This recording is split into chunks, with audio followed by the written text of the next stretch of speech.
I sold my car to keep him from being evicted when he lost his job, walking to work for 6 months while he got back on his feet. Now he tells people I was never really supportive and that he succeeded despite me, not because of me. The call came on a Thursday afternoon in March, Alex's voice tight with panic as he explained that his startup company had folded overnight, leaving him without income, benefits, or severance pay while facing rent that was due in 5 days. The tech company he had joined 8 months earlier with such enthusiasm had burned through its venture capital funding and closed operations with barely 24 hours' notice to employees. Before we get into the part that still hurts to tell, let us know where you're watching from and hit subscribe so you don't miss more deep, raw stories like this.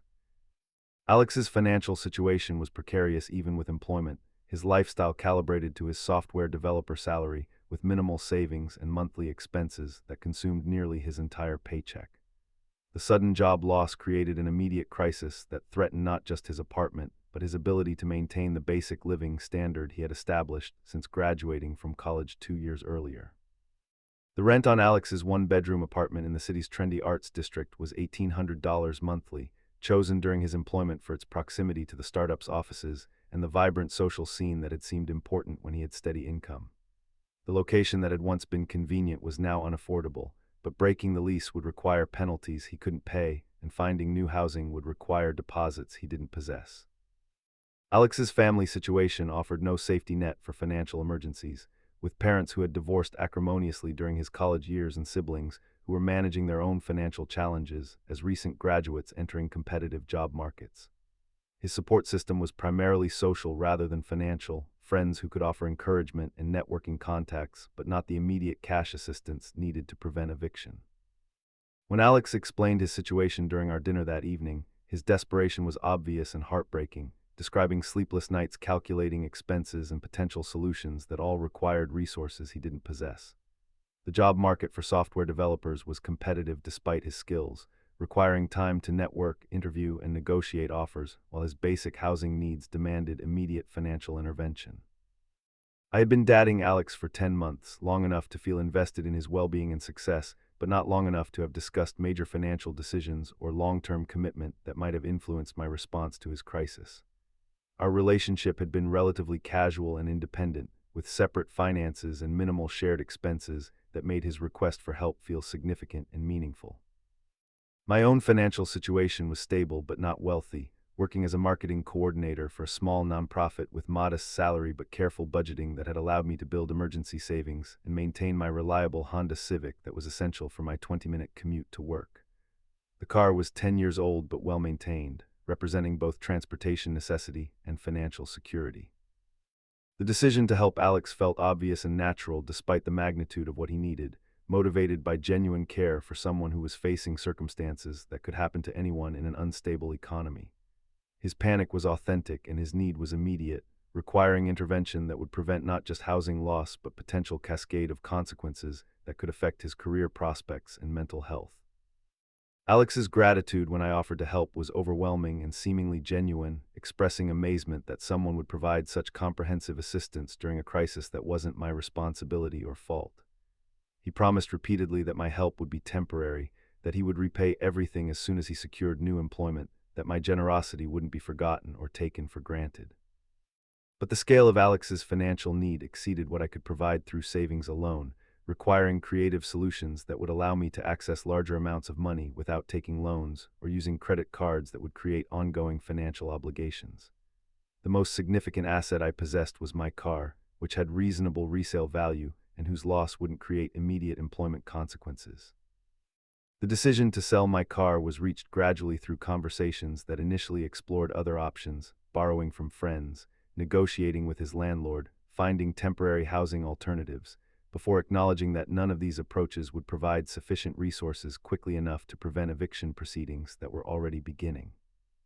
Selling the Honda required careful consideration of how I would manage transportation to work and other essential activities, but the distance from my apartment to the office was walkable even if inconvenient, and public transportation was available for other needs even if unreliable. The temporary inconvenience seemed manageable compared to Alex's housing crisis. The car sold for $4,200 through a private sale that took 3 days to arrange, providing enough money to cover Alex's rent for 2 months plus security deposit for lease renewal, along with basic living expenses that would allow him to focus on job searching without immediate financial pressure about basic survival needs.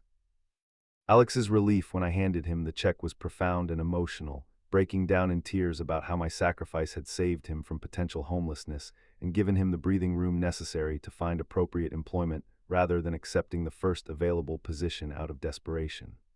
My generosity had preserved his career trajectory and professional dignity. The promises Alex made about repayment were comprehensive and heartfelt, describing detailed plans for how he would reimburse me as soon as his employment situation stabilized, with interest to compensate for my sacrifice. He spoke about feeling unworthy of such love and commitment, about spending his life proving that my faith in him had been justified and appreciated.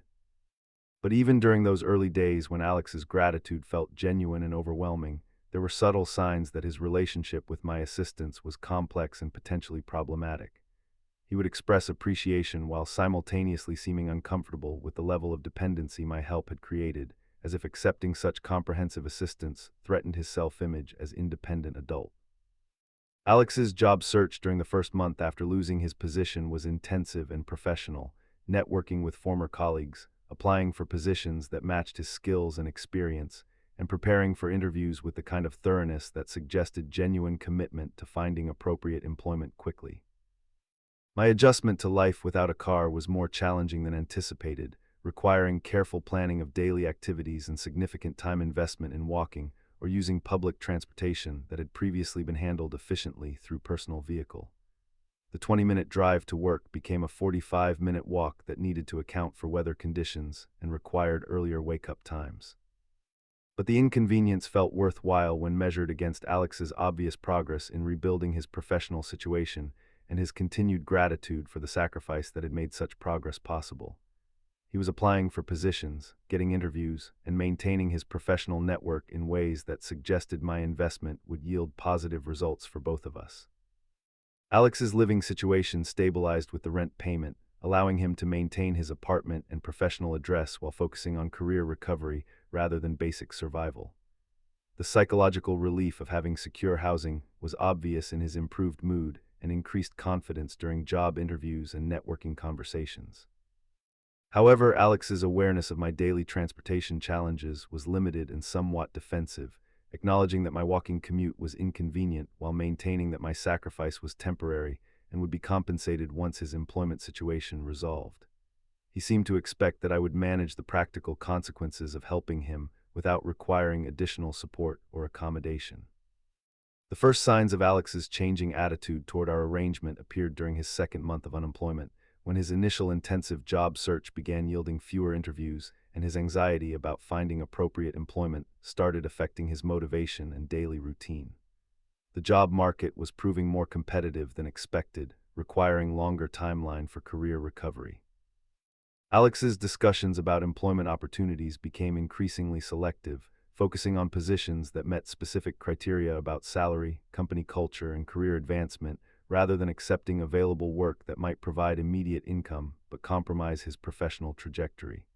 His standards remained high despite his dependency on my financial support. When I suggested that Alex might consider temporary employment or contract work that could provide some income while he searched for permanent positions, his response was immediate concern about how such work might affect his professional reputation or interfere with his availability for interviews with preferred employers. Alex's perspective on temporary work revealed assumptions about his career that didn't account for the reality of his current financial dependency or the ongoing cost of my sacrifice to maintain his apartment and lifestyle. He was treating his job search as if he had unlimited time and resources, rather than acknowledging that both were being provided through my comprehensive support. 3 months after selling my car, I was beginning to understand that Alex's recovery was progressing more slowly than anticipated, and that my transportation situation was becoming more difficult to manage as winter weather made walking to work increasingly challenging and time-consuming. But Alex was still expressing gratitude for my sacrifice and making progress toward employment that would eventually restore his independence and allow him to repay my assistance. The investment felt justified when measured against his obvious commitment to finding work and his continued appreciation for the support that made his job search possible.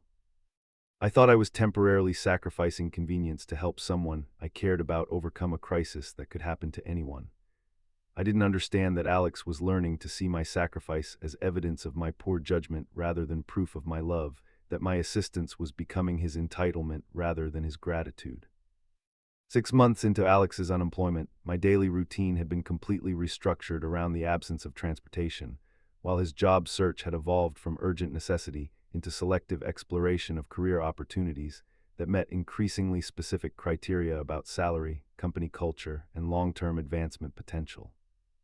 The woman who had sold her car to prevent his eviction was walking 3 miles to work each morning, while he spent afternoons playing video games and explaining why various employment opportunities weren't suitable for his professional goals. The winter months had made my walking commute genuinely dangerous, with icy sidewalks and sub-zero temperatures that required careful planning and appropriate clothing to prevent injury or hypothermia during the 45-minute trek from my apartment to the nonprofit office where I worked. The early morning darkness made visibility poor, and the lack of reliable public transportation meant that weather emergencies could strand me at work overnight. Alex's awareness of my transportation struggles was minimal and defensive, acknowledging that walking to work was inconvenient while maintaining that my situation was temporary and would improve once his employment allowed him to repay me for the car. His focus remained primarily on his own career recovery rather than the practical consequences of his dependency on my continued financial and logistical support. The expenses of Alex's extended unemployment had expanded beyond rent to include groceries, utilities, phone bills, and various personal needs that somehow became my responsibility, despite his initial promises that my assistance would be limited to preventing immediate eviction. Each new expense was presented as temporary necessity that would be repaid once his employment situation stabilized. Alex's grocery preferences remained expensive and selective despite his complete dependency on my income, choosing organic produce, premium brands, and specialty items that reflected his lifestyle expectations rather than acknowledging the financial constraints created by his unemployment. When I suggested more budget-conscious shopping, his response was immediate discomfort about having his food choices monitored or controlled. The pattern of Alex's spending revealed assumptions about my financial support that treated my assistance as unlimited resource rather than significant sacrifice that was affecting my own financial stability and daily life. He would make purchases without consultation or consideration of their impact on my budget, then express surprise when I mentioned concerns about mounting expenses. My professional performance was beginning to suffer from the chronic fatigue and stress of walking to work in difficult weather conditions, often arriving exhausted and occasionally late due to transportation delays that were beyond my control. The physical demands of the daily commute were affecting my energy levels and concentration throughout the workday. My supervisor had expressed concern about my recent tardiness and apparent exhaustion, noting changes in my work quality and availability that were affecting project deadlines and team collaboration. The accommodation I requested for weather-related delays was met with understanding, but couldn't extend indefinitely without affecting my professional reputation and job security. Alex's response to my work difficulties was immediate anxiety about how my employment problems might affect his financial support, rather than recognition that my work struggles were a direct result of the transportation situation created by helping him. He seemed to view my job as resource for his support, rather than independent concern that required protection and attention. When I mentioned that my supervisor had noticed performance issues related to my transportation situation, Alex's first concern was whether my job was secure enough to continue supporting his living expenses, rather than offering to find immediate employment that might reduce the financial pressure on me. Alex's job search had become increasingly theoretical and selective, with applications limited to positions that met comprehensive criteria about compensation, career advancement, and company prestige that eliminated most available opportunities. His standards remained high despite 6 months of unemployment funded entirely through my sacrifice. The interviews Alex did secure were often followed by detailed analysis of why the positions weren't suitable for his career goals, focusing on limitations in salary, benefits, or advancement potential, rather than acknowledging that any employment would improve our shared financial situation and reduce my burden. Alex's explanations for rejecting job offers were technically reasonable but practically devastating, prioritizing abstract career optimization over immediate financial necessity that was being managed through my comprehensive sacrifice. He seemed to forget that his ability to be selective about employment was being purchased through my daily hardship. My social life had contracted dramatically due to transportation limitations that made evening activities difficult to manage and expensive social events impossible to afford given the financial drain of supporting Alex's extended unemployment. Friends had stopped extending invitations after repeated cancellations related to transportation difficulties. The isolation created by lack of transportation was compounded by Alex's increasing comfort with my situation, expressing sympathy about my difficulties while making no effort to address the underlying cause through immediate employment or reduced financial dependency. My problems were acknowledged but not prioritized. Alex's social activities, funded through my support, included networking events, professional meetups, and social gatherings that were presented as necessary for career development but often seemed more focused on entertainment than serious job searching. His social calendar remained active while mine disappeared entirely. The most frustrating aspect of Alex's approach to job searching was how he had begun treating my financial support as career investment that justified extended timeline for finding optimal employment rather than emergency assistance that required quick resolution to minimize my sacrifice. Alex would explain his job search strategy in terms of long-term career planning and professional development, describing why accepting suboptimal positions might damage his future prospects in ways that would ultimately cost both of us more than continuing current arrangements until better opportunities emerged. The logic was sophisticated but cruel, positioning my continued sacrifice as investment in our shared future rather than acknowledgement that my daily hardship was enabling his professional selectivity. Alex had learned to reframe my assistance as strategic planning rather than emergency intervention. My family's reaction to the situation had evolved from supportive understanding to direct concern about Alex's failure to find employment after 6 months of comprehensive support. They could see that I was being systematically drained by someone whose gratitude was decreasing as his expectations increased. My sister Emma was particularly vocal about Alex's apparent lack of urgency in his job search, pointing out that 6 months was more than adequate time to find some form of employment, even if not ideal career placement. She could see that Alex was taking advantage of my generosity while I defended his professional standards. But Emma's criticism felt unsympathetic to the realities of professional job searching and the importance of finding appropriate employment rather than accepting the first available position. I was still invested in the narrative that Alex's selectivity was strategic rather than exploitative, professional rather than entitled. Alex's response to family criticism was immediate defensiveness about the job market challenges and the importance of finding appropriate employment rather than accepting positions that might damage his career trajectory. He positioned external pressure as evidence of others' failure to understand professional development rather than reasonable concern about his extended dependency. The first major conflict in our relationship occurred when I missed my nephew's birthday party because I couldn't arrange transportation and Alex was unwilling to modify his evening plans to help me attend family events that were important to me. The incident highlighted how completely my social life had been sacrificed to accommodate his needs. Alex's explanation for his unavailability was that he had a networking event that might lead to job opportunities, but the event turned out to be a casual social gathering that offered no obvious professional benefits. My family obligation was sacrificed for his social preference, demonstrating how completely his needs had taken precedence over mine. The conversation that followed revealed Alex's growing resentment about feeling obligated to accommodate my needs when I had chosen to sell my car and accept the consequences of that decision. He was beginning to reframe my sacrifice as my personal choice rather than assistance I had provided for his benefit. Alex's perspective on our arrangement was shifting from gratitude for my help to irritation about my limitations, viewing my transportation difficulties as obstacles to his social and professional activities rather than consequences of the assistance I had provided. My problems were becoming his inconvenience. The reframing of my sacrifice as my limitation was subtle but systematic, with Alex learning to view my car sale as evidence of my poor financial planning rather than generous response to his crisis. He was developing narrative that positioned my assistance as my personal problem rather than his rescue. 6 months after selling my car, Alex's job search remained ongoing with no definitive timeline for resolution, while my transportation situation had created professional and social consequences that were affecting every aspect of my life. The temporary sacrifice was becoming permanent disadvantage. But Alex was still expressing gratitude occasionally for my support, though the appreciation felt increasingly obligatory rather than genuine. His promises about repayment remained comprehensive but felt less convincing as his job search extended indefinitely without obvious progress or urgency.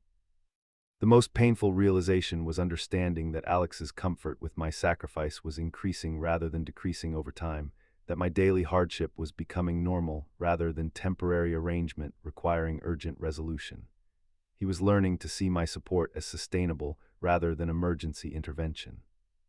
Alex had begun treating my financial assistance and transportation limitations as permanent features of our relationship rather than crisis response that required quick resolution through his employment.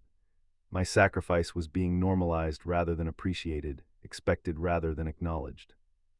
I was beginning to understand that comprehensive assistance could create entitlement rather than gratitude, that helping someone could teach them to view help as obligation rather than gift. Alex was learning that my love meant unlimited availability of resources without reciprocal responsibility for minimizing the cost of that availability. 1 year into Alex's unemployment, my exhaustion from walking miles daily in all weather conditions had reached levels that were affecting my physical health, work performance, and mental stability, while his job search had evolved into a leisurely exploration of career options that seemed designed more to maintain his lifestyle than secure actual employment.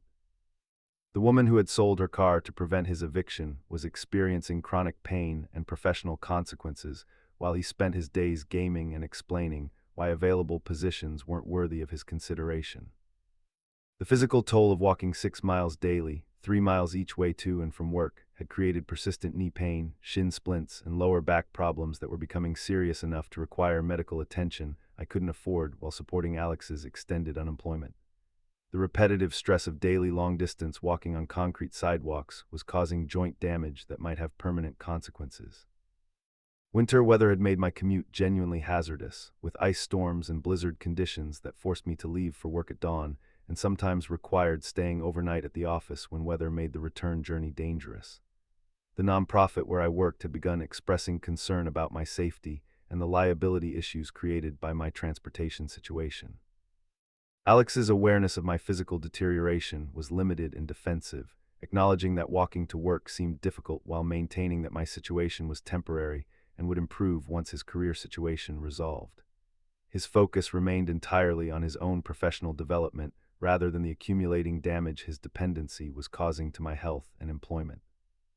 The chronic lateness that resulted from weather delays and physical exhaustion had created formal discipline issues at work, with written warnings about punctuality and availability that threatened my job security. My supervisor had explained that continued employment required reliable attendance regardless of personal transportation challenges. My work performance had declined noticeably due to the physical and emotional stress of managing Alex's extended unemployment while walking miles daily in difficult conditions. The exhaustion was affecting my concentration, creativity, and collaboration with colleagues who were beginning to view me as unreliable and uncommitted. The professional consequences of my transportation situation were compounding over time, affecting not just current job security, but also future career prospects through damaged references and missed opportunities for advancement that required consistent high performance. My career was being sacrificed to maintain Alex's lifestyle and professional standards. Alex's response to my work difficulties was immediate anxiety about how employment problems might affect my ability to support his living expenses, rather than recognition that my work struggles were direct consequences of the situation created by helping him. He viewed my career as instrumental to his support, rather than independent concern requiring protection. When I received a formal performance improvement plan that could lead to termination if not satisfied within 60 days, Alex's primary concern was whether I could find another job quickly enough to maintain his financial support, rather than offering to accept immediate employment that would resolve our shared crisis. Alex's job search had become increasingly elaborate and theoretical, involving detailed research into company cultures, extensive preparation for interviews he rarely received, and comprehensive analysis of career paths that might be available in ideal circumstances. His approach to unemployment had evolved into academic exercise rather than urgent practical necessity. The positions Alex did interview for were inevitably deemed unsuitable for reasons that seemed designed to justify continued unemployment rather than reflecting genuine professional standards. Salaries were too low, career advancement was limited, company cultures were incompatible, or commute requirements were inconvenient. Alex's explanations for rejecting employment opportunities were sophisticated and compelling when considered individually, but collectively they revealed pattern of avoidance rather than legitimate professional selectivity. He had learned to generate reasonable-sounding objections to any position that would end his dependency on my support. The few job offers Alex received were declined after extensive analysis that always identified fatal flaws in compensation, benefits, or advancement potential that made acceptance inadvisable for long-term career development. His standards remained impossibly high despite complete financial dependency on my sacrifice. Alex's increasing comfort with unemployment was obvious in his daily routine, which had settled into patterns of sleeping late, gaming, casual job searching, and social activities that suggested someone enjoying extended vacation rather than someone facing financial crisis. His urgency about employment had disappeared entirely. My family's patience with Alex's situation had evolved into direct hostility, with relatives who had initially supported my decision to help him now questioning his commitment to finding work and his appreciation for my sacrifice. They could see that 1 year of support was beyond reasonable emergency assistance. My sister Emma had begun refusing to include Alex in family events, explaining that she couldn't watch me destroy my health and career to support someone who was taking advantage of my generosity. Her criticism of Alex was becoming increasingly direct and specific, focusing on his apparent entitlement and lack of reciprocal concern for my well-being. But defending Alex had become automatic and necessary for maintaining the narrative that my sacrifice was worthwhile investment rather than systematic exploitation by someone who had learned to take comprehensive support for granted. Acknowledging Alex's entitlement would have required admitting that my year of suffering had been wasted. Alex's response to family criticism was immediate defensiveness about the job market challenges and the importance of finding appropriate employment rather than accepting positions that might damage his professional reputation. He had learned to deflect criticism by emphasizing career strategy rather than acknowledging dependency. The most devastating aspect of Alex's extended unemployment was how my financial support had enabled him to maintain lifestyle standards that exceeded what many employed people could afford, including expensive food preferences, entertainment subscriptions, and social activities that were funded entirely through my sacrifice. Alex's spending patterns revealed complete disconnection from the financial impact of his unemployment, making purchases without consultation or consideration of their effect on my budget. He had learned to treat my money as his money, my sacrifice as his entitlement, my support as his natural right rather than extraordinary generosity. When I attempted to establish budgets or spending guidelines that might reduce the financial drain of supporting Alex's unemployment, his response was immediate resistance about having his autonomy controlled or his dignity compromised through financial monitoring. He reframed reasonable financial boundaries as evidence of my controlling behavior. The conversation about spending limits revealed Alex's fundamental misunderstanding of our arrangement, treating my financial support as unconditional resource rather than emergency assistance that required minimization and eventual repayment.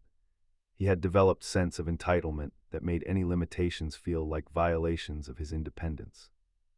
Alex's increasing defensiveness about his job search and spending suggested that he was beginning to view criticism of his behavior as attacks on his character rather than reasonable concerns about unsustainable arrangements that were destroying my health and career.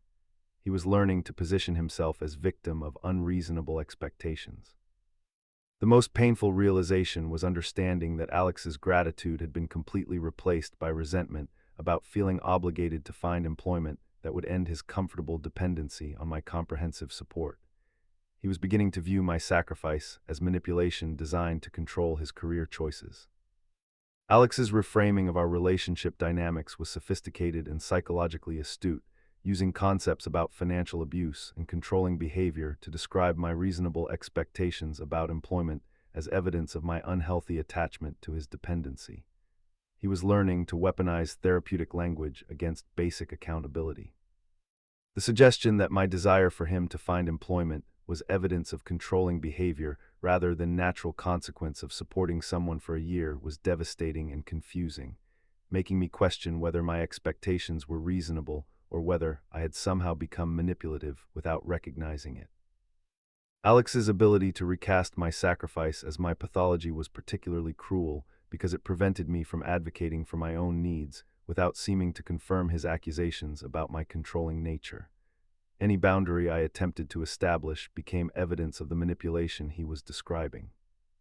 My isolation from friends and family had become complete due to transportation limitations and the emotional exhaustion of defending Alex's behavior to people who could see that I was being systematically exploited. The support system I needed during this difficult period had been eliminated by the very situation that made support necessary. The chronic stress of supporting Alex while managing professional consequences and physical deterioration from my transportation situation had created anxiety and depression that were affecting every aspect of my daily functioning. I was developing mental health symptoms from the comprehensive sacrifice I was making for someone who was learning to resent rather than appreciate that sacrifice. 1 year into Alex's unemployment, I was beginning to understand that comprehensive financial support could create entitlement rather than gratitude, that helping someone could teach them to view assistance as obligation rather than gift, that love without boundaries could become exploitation disguised as emergency aid. But Alex was still living in the apartment I had saved through selling my car, still receiving financial support that maintained his lifestyle, still promising that employment was imminent once he found position worthy of his professional standards. The investment felt too substantial to abandon despite mounting evidence that it would never be repaid or appreciated. Alex would still express occasional gratitude for my support, though the appreciation felt perfunctory and strategic rather than genuine recognition of ongoing sacrifice. His promises about repayment remained comprehensive but had lost all credibility as his job search extended indefinitely without progress or urgency. I thought I was temporarily sacrificing convenience to help someone overcome crisis that could happen to anyone. I didn't understand that Alex was learning to see my sacrifice as evidence of my inadequacy rather than proof of my love, that my assistance was becoming his ammunition for accusations about my character. Alex's eventual employment after 13 months of unemployment came through a connection I had provided rather than his own networking efforts, but his immediate attitude shift toward our arrangement revealed how thoroughly he had learned to view my sacrifice as manipulation rather than love, my support as control rather than generosity. The moment he received his first paycheck, the woman who had sold her car to prevent his eviction became the financially manipulative partner he needed to escape rather than the foundation that had made his career recovery possible. The job offer came from my former college roommate who worked at a tech startup and had mentioned their need for a software developer during a casual conversation at a coffee shop where I had walked to meet her after work. When I suggested Alex for the position, she agreed to review his portfolio and arrange an interview based on my recommendation rather than his independent application. Alex's interview process was successful largely because my roommate had advocated for him internally, explaining his employment gap as a result of his previous company's closure rather than extended unemployment that might have raised questions about his motivation or professional commitment. My connection had provided credibility that his resume alone couldn't establish after 13 months without work. But Alex's reaction to receiving the job offer was immediate focus on salary negotiations and benefit packages rather than gratitude for the opportunity or acknowledgement of my role in securing the position. He spent days researching market rates and preparing counteroffers while treating the opportunity as validation of his professional worth rather than recognition of external assistance. Alex's starting salary was higher than what he had earned at his previous position, representing immediate financial improvement that would have allowed him to begin repaying the money I had spent supporting his extended unemployment. But his first paycheck was accompanied by explanations about why immediate repayment would be financially irresponsible rather than acknowledgement of debt or gratitude for support. The transition from unemployment to employment required Alex to purchase professional clothing, establish transportation to his new office, and cover various startup costs that were presented as necessary investments in his career success. These expenses were somehow my responsibility despite his income, justified as temporary delays in repayment rather than recognition of ongoing financial obligation. Alex's adjustment to employment was complicated by his year-long absence from professional environments, requiring reacclimation to workplace schedules, collaboration requirements, and performance expectations that had been absent during his extended unemployment. The difficulties he experienced were presented as evidence of workplace toxicity rather than natural consequences of extended professional absence. But the most devastating change in Alex's behavior was his immediate embarrassment about my continued lack of transportation, which he now viewed as limitation on his professional and social activities rather than consequence of sacrifice I had made for his benefit. My walking commute became obstacle to his advancement rather than evidence of my comprehensive support. Alex's new colleagues were impressive and accomplished young professionals whose conversations assumed financial stability and transportation resources that made my situation seem inappropriate and embarrassing rather than admirable and sacrificial. His professional environment required lifestyle maintenance that my circumstances compromised.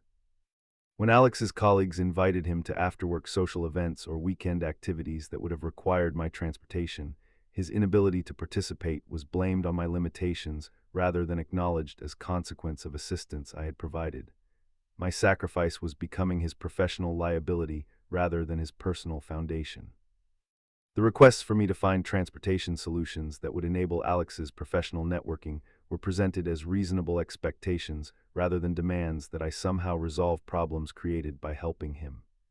He needed me to fix limitations that existed because I had helped him, treating my ongoing sacrifice as inadequate rather than comprehensive. Alex's explanations to colleagues about his transportation limitations were strategically vague, avoiding acknowledgement of my car sale while suggesting that our shared circumstances were result of poor planning rather than emergency assistance I had provided. My sacrifice was being hidden rather than acknowledged, erased rather than appreciated. The most painful aspect of Alex's professional integration was how quickly he developed relationships with colleagues who had no knowledge of our arrangement or the comprehensive support that had enabled his employment. These relationships were built on assumptions about his independence and self-sufficiency that required systematic concealment of my role in his career recovery. Alex's new narrative about his employment gap focused on strategic career planning and selective job searching rather than acknowledgement of extended unemployment that had been funded through my sacrifice. He was learning to present his year of dependency as evidence of his professional standards rather than recognition of external support. When colleagues asked about his previous unemployment, Alex's responses emphasized his high professional standards and strategic approach to career development rather than mentioning the financial support that had made such selectivity possible. My comprehensive assistance was edited out of his professional biography.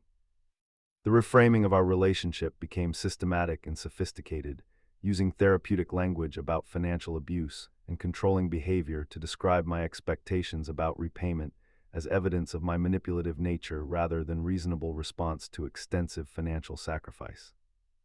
Alex's new understanding of our arrangement positioned my car sale as evidence of my poor financial planning rather than generous response to his crisis, my ongoing support as my neediness rather than his dependency, my expectations about repayment as my manipulation rather than basic accountability.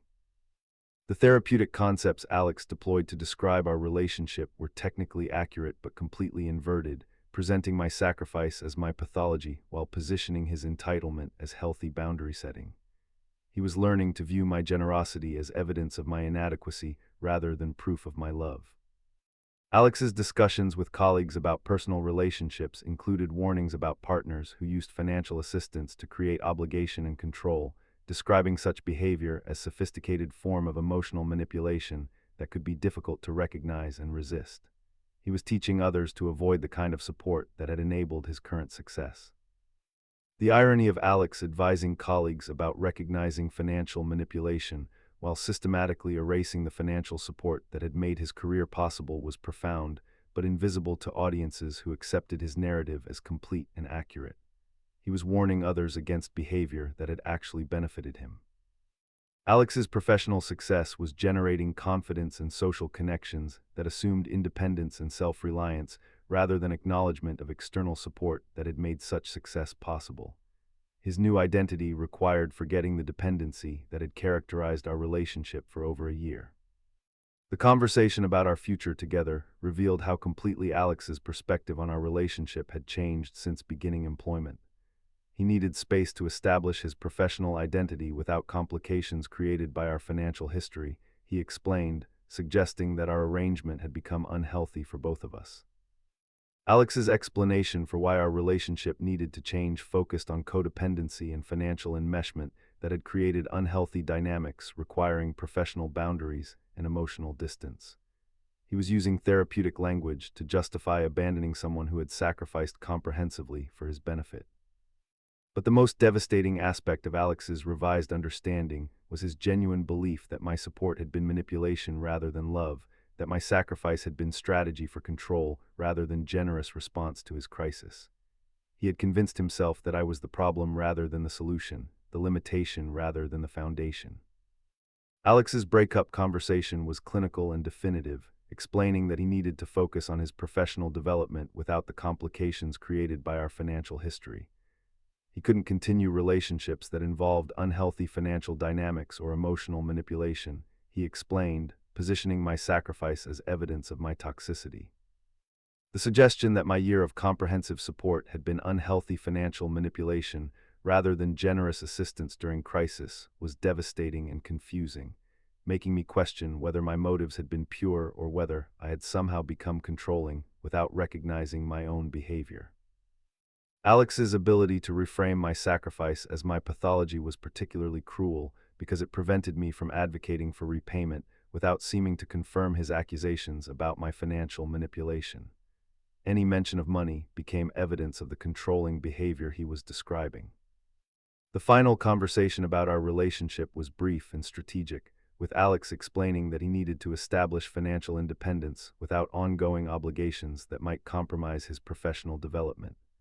He wished me well in resolving my transportation situation, but couldn't continue accommodating someone whose expectations had become unreasonable.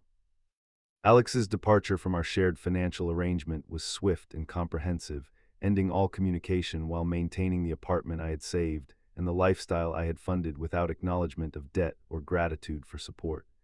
He was keeping the benefits of my sacrifice while discarding the person who had provided them.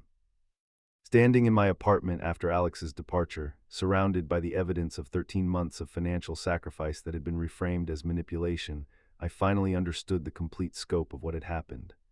I had enabled someone whose gratitude had expiration date, whose success required forgetting the person who had made it possible.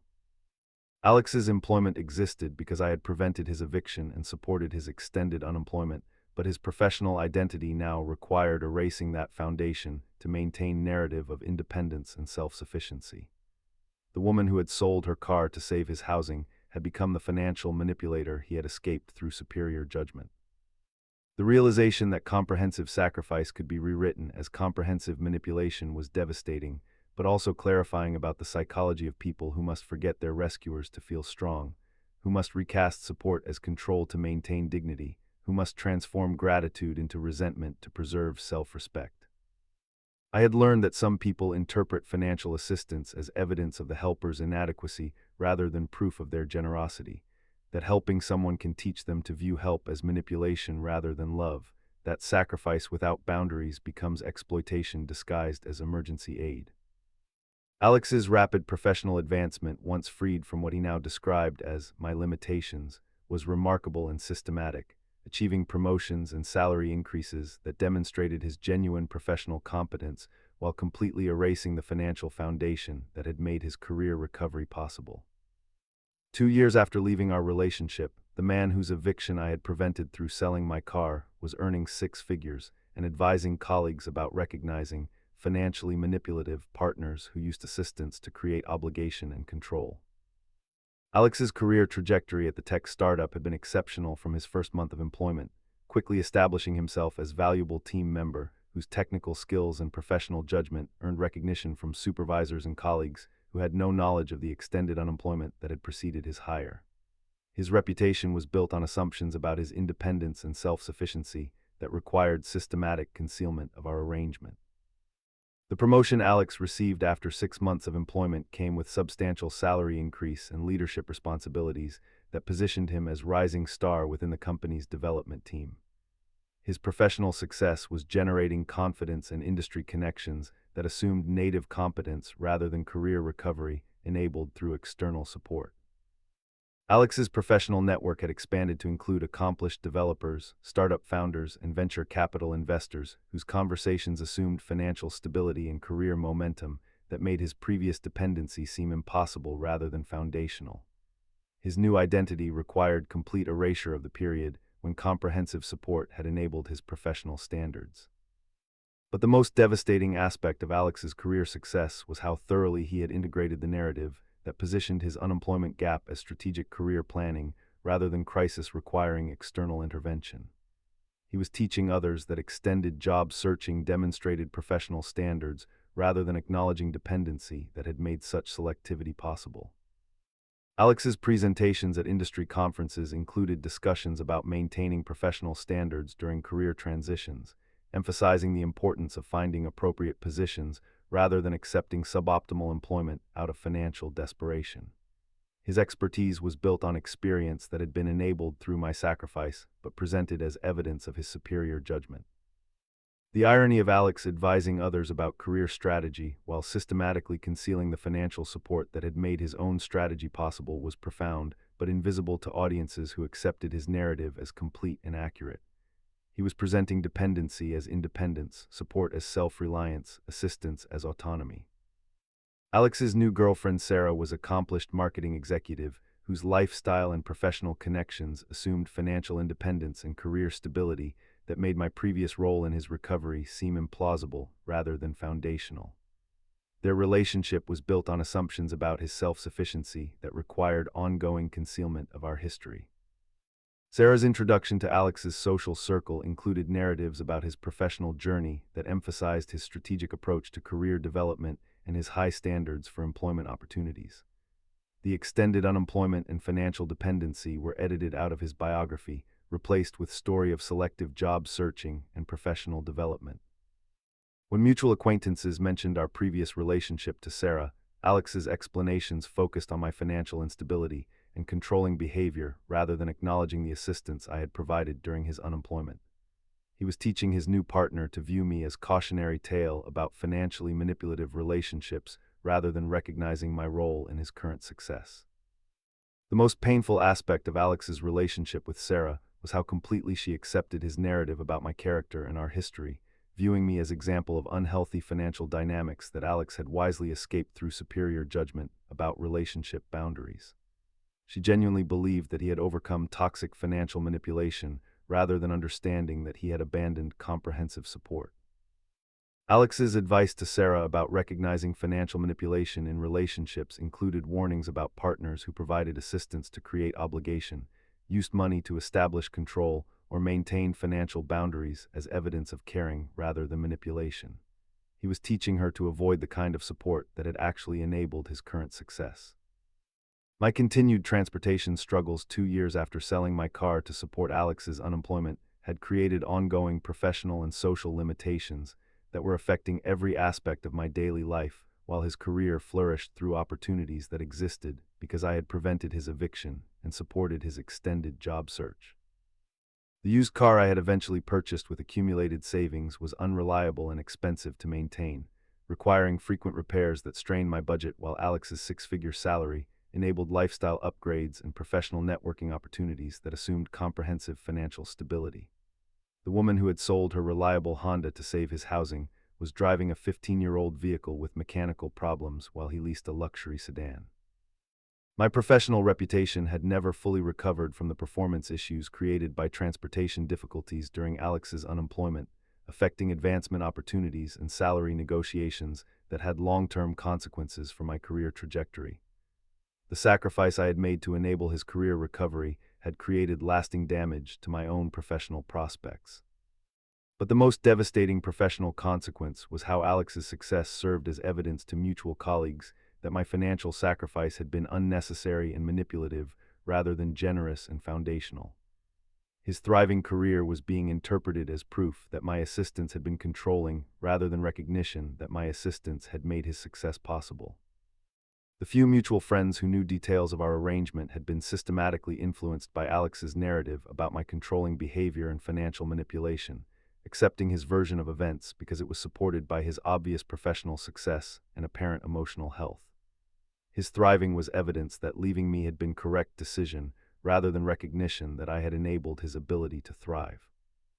Alex's expertise about recognizing financially manipulative relationships had become sophisticated and comprehensive, including detailed analysis of how such manipulation operated and why it was particularly dangerous, because victims often didn't recognize the controlling dynamics until significant damage had occurred.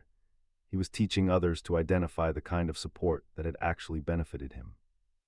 The psychological framework Alex used to describe financial manipulation was technically accurate but completely inverted when applied to our relationship, presenting my sacrifice as evidence of my pathology while positioning his entitlement as healthy boundary setting.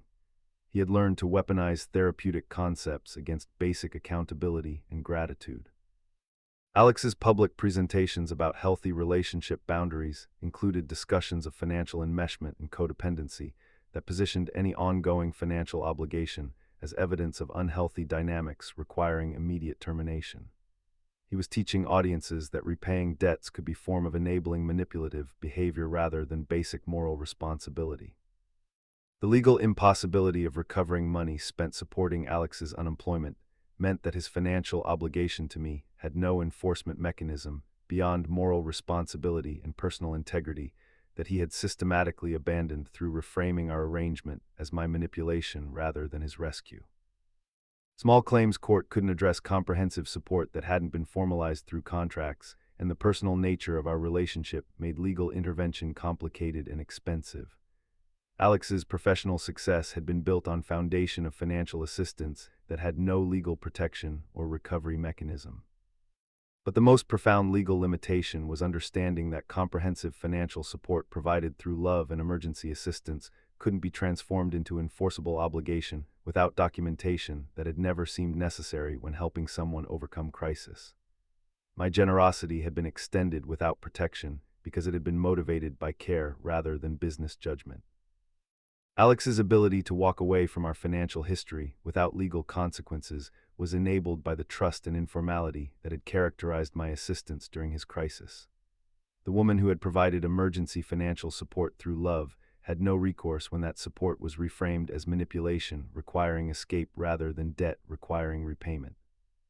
My family's reaction to Alex's career success and systematic denial of my role in his recovery was a complicated mixture of vindication about their concerns regarding his character and frustration about my ongoing financial and transportation struggles that continued while he prospered.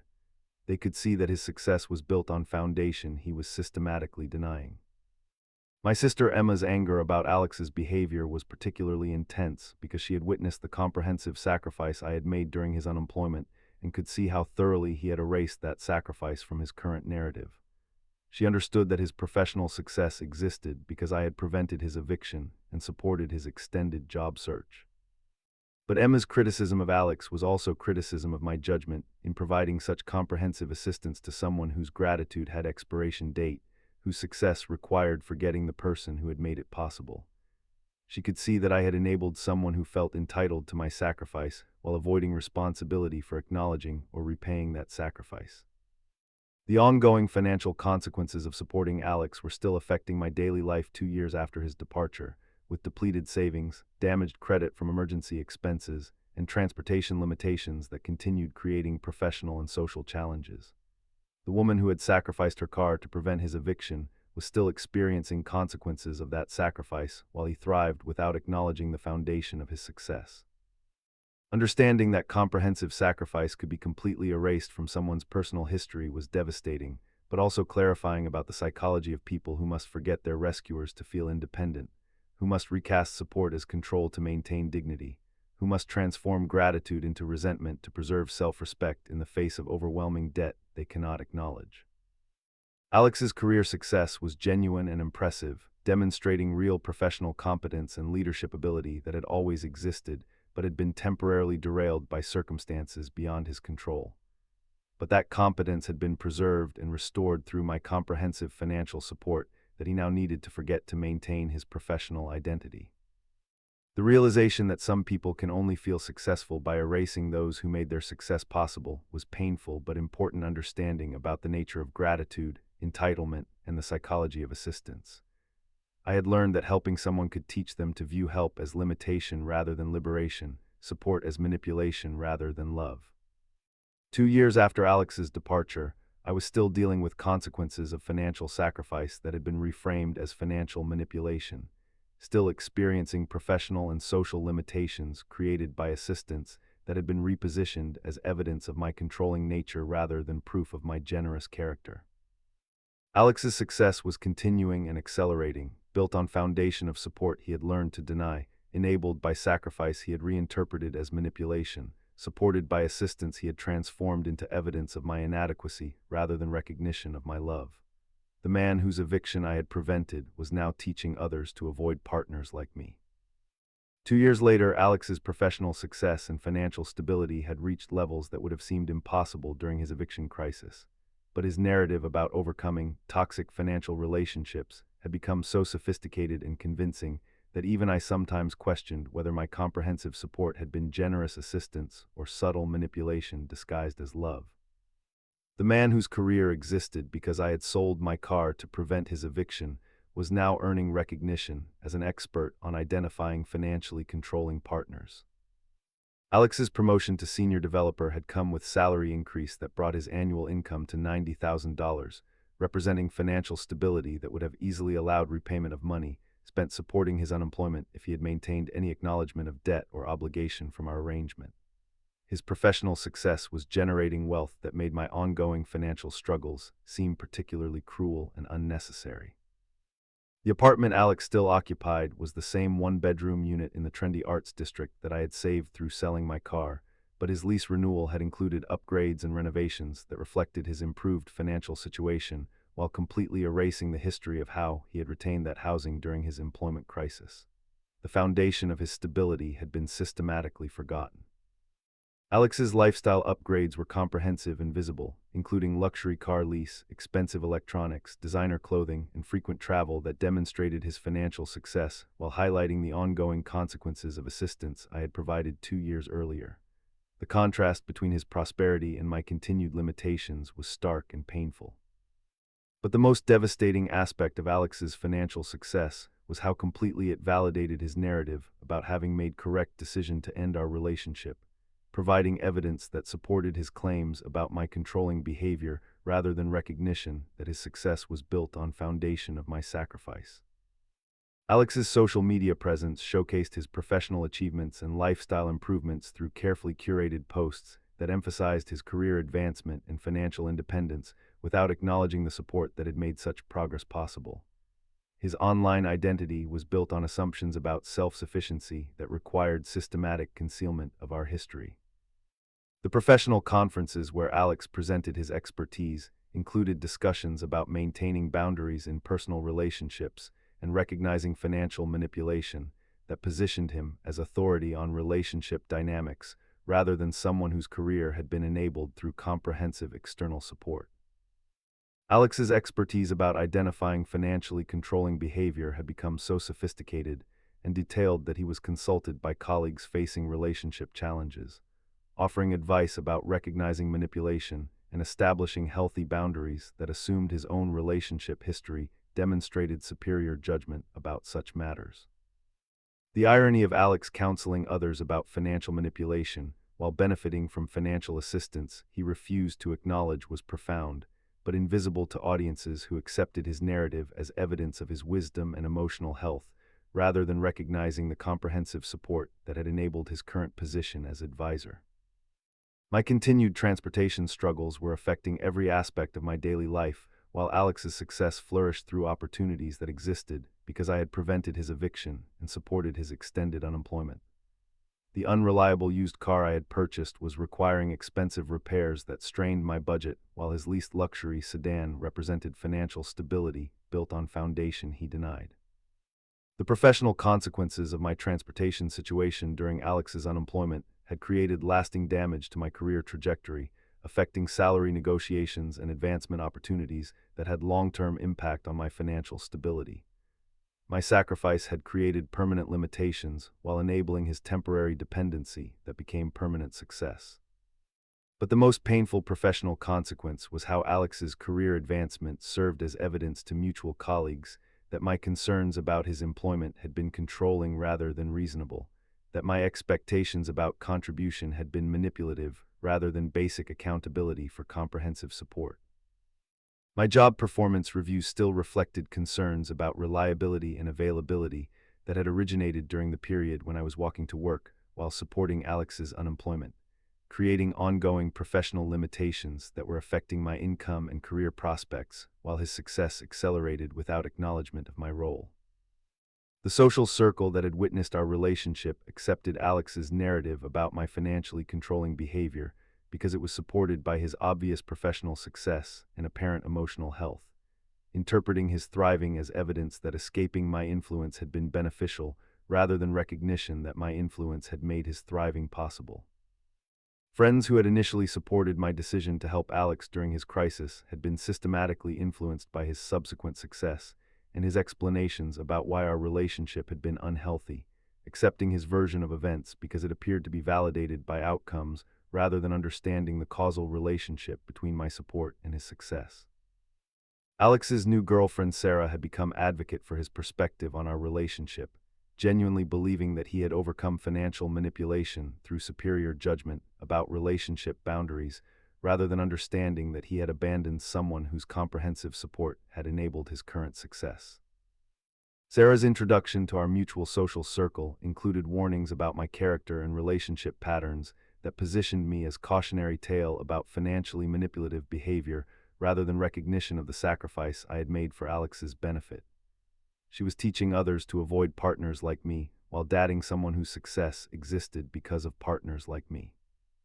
The most devastating aspect of Sarah's influence was how genuinely she believed Alex's narrative about my controlling behavior, accepting his explanations as complete and accurate rather than recognizing that his professional success had been enabled through assistance he now needed to deny to maintain his identity as independent and self-sufficient partner.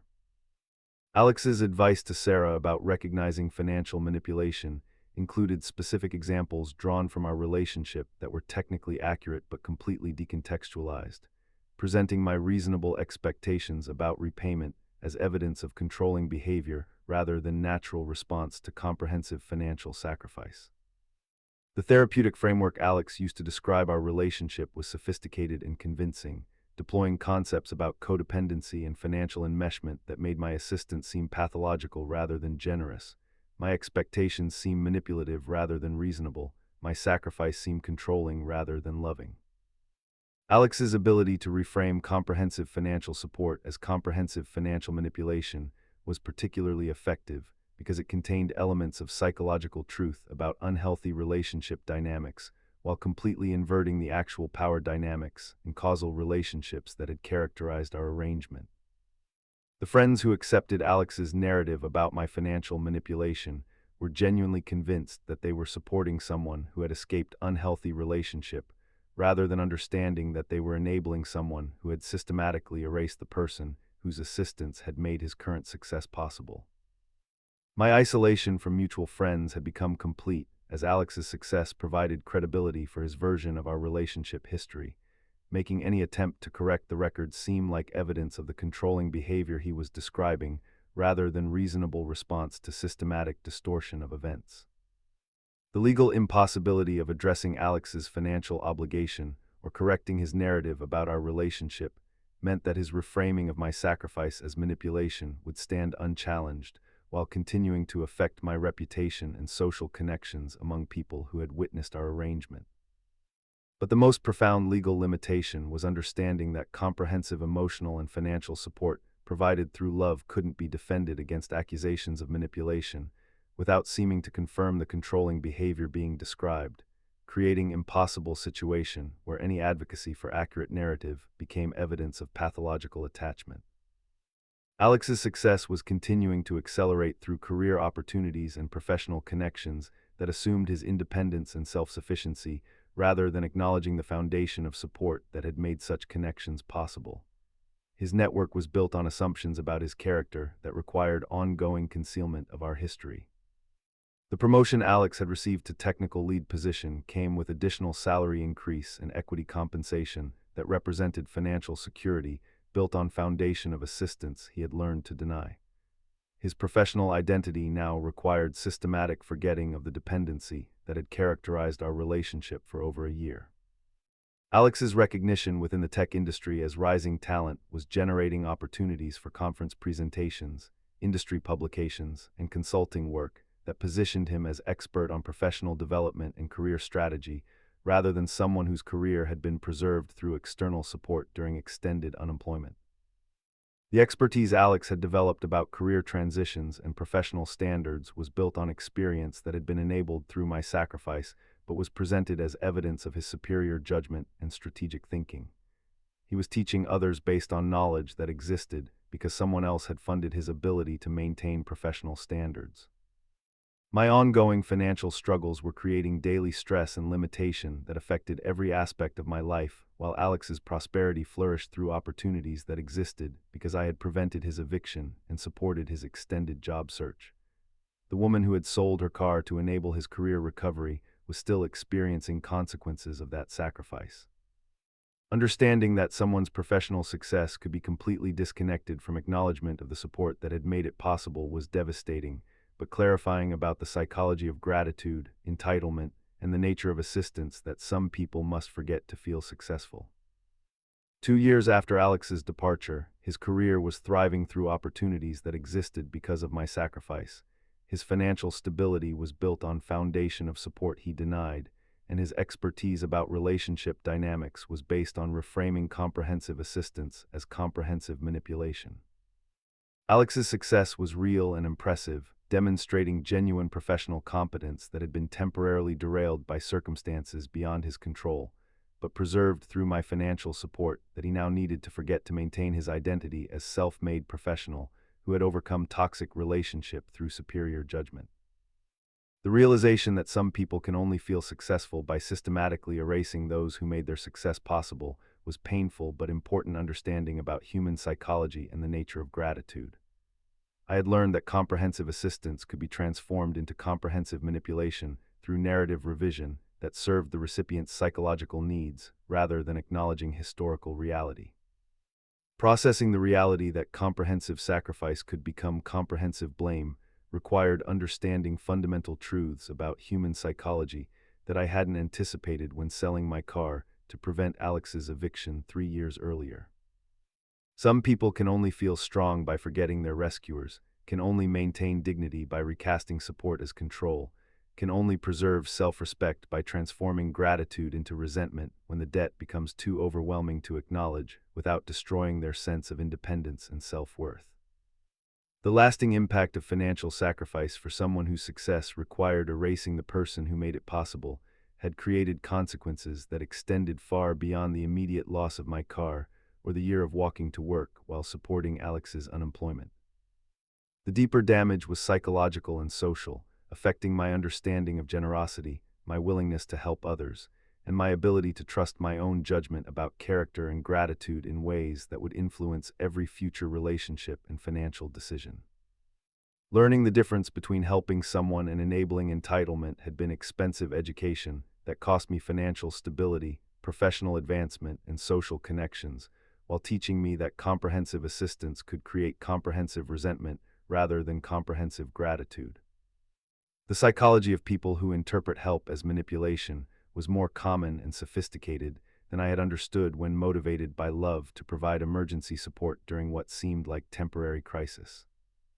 The financial cost of supporting Alex's 13-month unemployment had depleted savings that had taken years to accumulate, damaged my credit through emergency expenses, and created ongoing budget constraints that were still affecting my daily life 3 years later. The money I had invested in preventing his eviction and supporting his lifestyle during extended job searching had been substantial enough to have changed my own financial trajectory if invested in my career, education, or future security. But the professional consequences were perhaps more devastating than the financial ones, with career limitations that had originated during the period when my transportation difficulties affected my work performance, but had become permanent features of my professional reputation that continued limiting advancement opportunities and salary negotiations.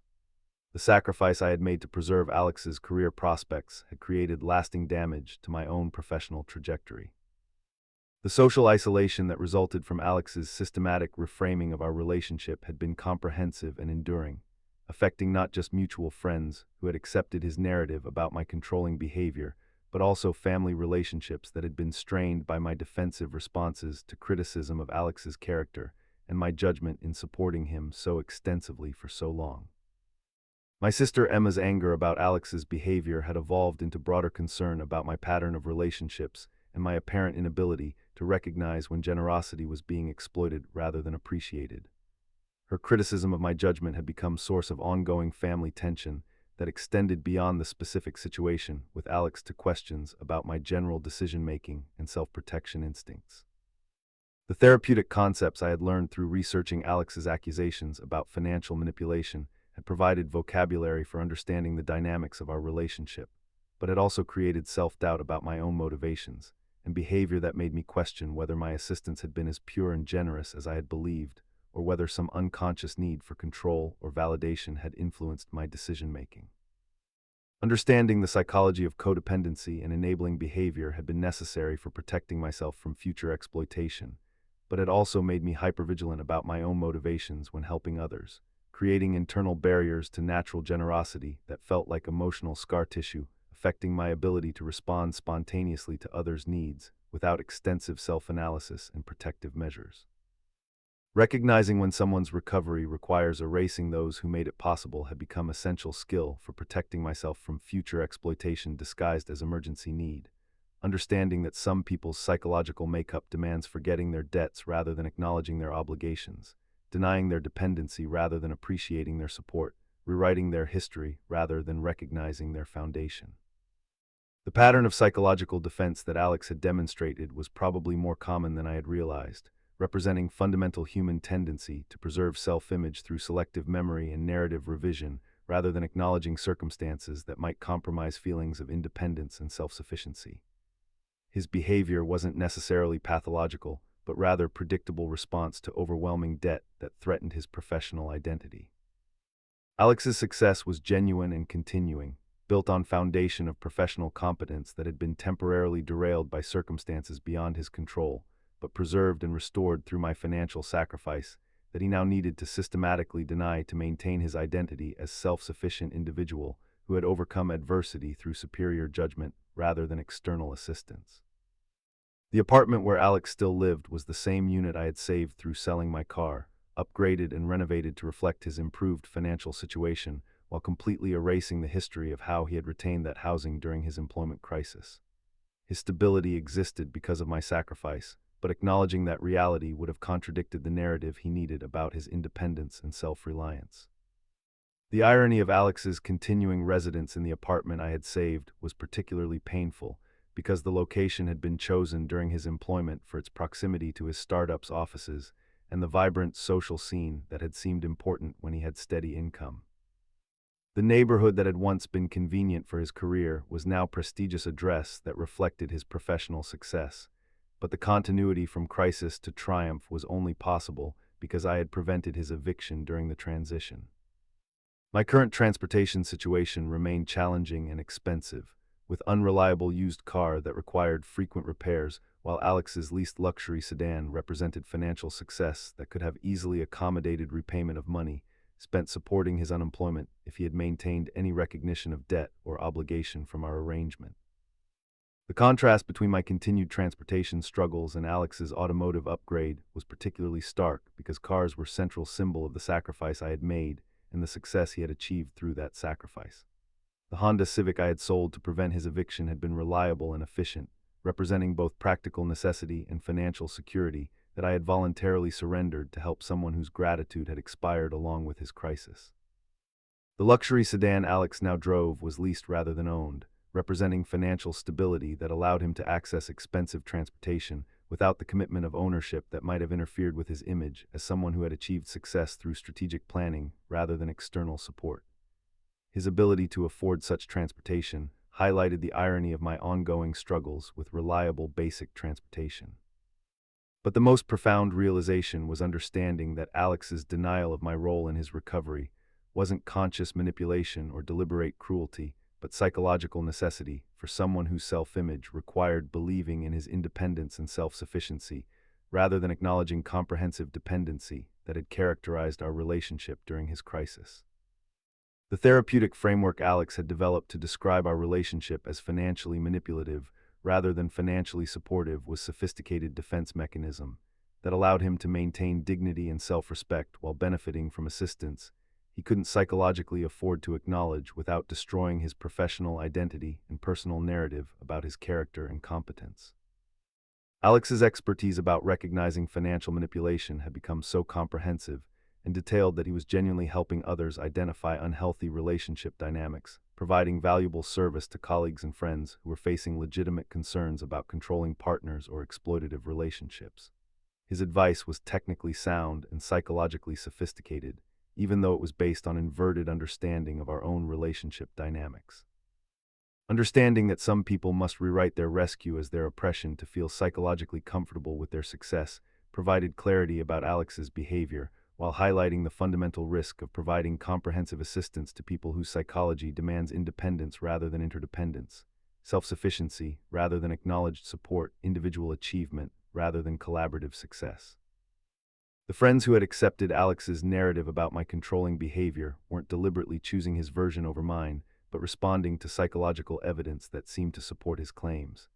His success appeared to validate his decision to leave our relationship, while my ongoing struggles seemed to confirm concerns about my character and judgment rather than reflecting consequences of sacrifice I had made. The most painful aspect of losing mutual friends was understanding that their acceptance of Alex's narrative wasn't based on malicious intent or deliberate unfairness, but on reasonable interpretation of available evidence that positioned his thriving as validation of his judgment, while my continued limitations seemed to support concerns about my character and decision-making abilities. My professional reputation had been permanently affected by the performance issues created during Alex's unemployment, with ongoing career limitations that served as evidence supporting his narrative about my poor judgment and financial instability, rather than recognition that my career had been damaged by comprehensive assistance I had provided for his benefit. The performance reviews that still reflected concerns about reliability and availability had originated during the period when I was walking to work while supporting Alex's unemployment, but those historical issues had become permanent features of my professional record that continued affecting salary negotiations and advancement opportunities years after Alex's departure. The social isolation that resulted from Alex's systematic reframing of our relationship had taught me about the vulnerability of people who provide emergency assistance without protecting themselves through documentation, boundaries, or time limits that might have preserved both the helping relationship and my ability to correct false narratives about my character and motivations.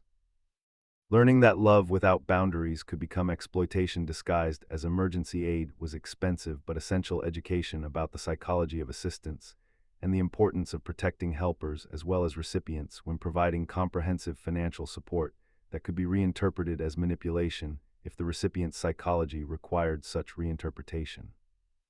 The documentation I should have maintained about Alex's financial obligation might not have been legally enforceable, but would have provided clear record of our arrangement that could have protected against systematic revision of our history. The informality that had seemed appropriate for helping someone I loved had left me vulnerable to accusations that were difficult to refute without evidence.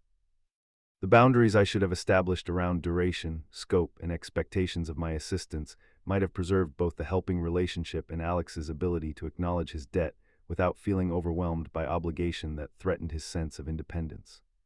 My comprehensive support had inadvertently created circumstances that made gratitude psychologically impossible rather than naturally flowing.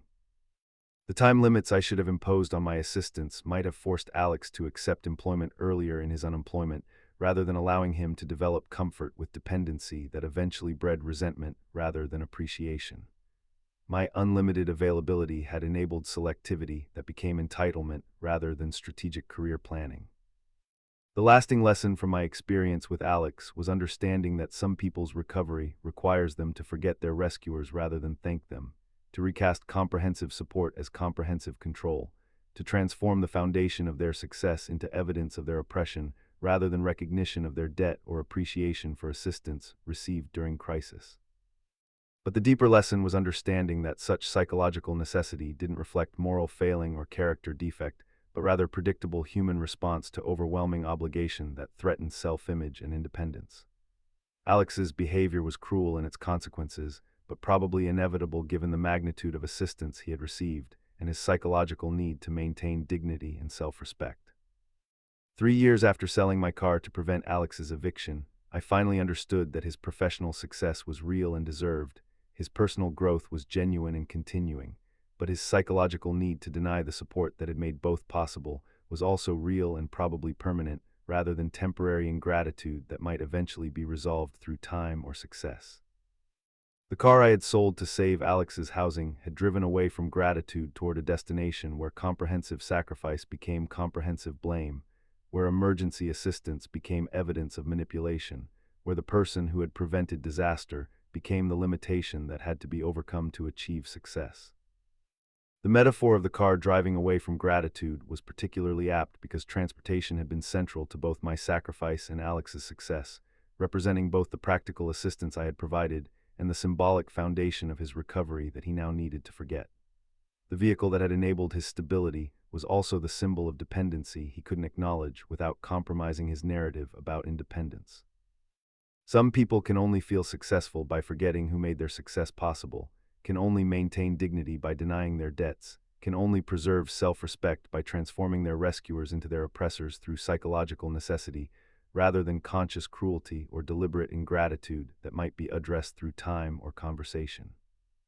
I had learned that comprehensive generosity could create comprehensive resentment, that helping someone could teach them to view help as limitation rather than liberation, that love without boundaries could become exploitation disguised as emergency aid requiring escape rather than appreciation, that sacrifice without protection could become evidence of manipulation rather than proof of love.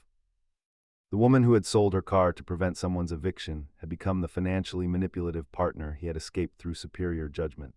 But understanding this transformation was necessary for protecting myself from future exploitation, while maintaining the capacity for appropriate generosity that protected both helper and recipient from psychological dynamics that could destroy both relationship and appreciation. Moving forward, I understood that helping others required not just generosity, but also wisdom about human psychology, boundaries that protected both parties, documentation that preserved accurate history, and time limits that prevented dependency from becoming entitlement. Love without such protections could become exploitation that served neither helper nor recipient, sacrifice that created resentment rather than gratitude, assistance that required forgetting rather than appreciation. The car that had driven away from gratitude had taught me that some forms of help create more problems than they solve, that some people's psychology makes appreciation impossible rather than inevitable, that comprehensive sacrifice could become comprehensive blame through psychological necessity rather than conscious choice, and that protecting helpers was as important as helping recipients when providing emergency assistance that could be reinterpreted through the lens of psychological defense rather than acknowledged through the gratitude it deserved.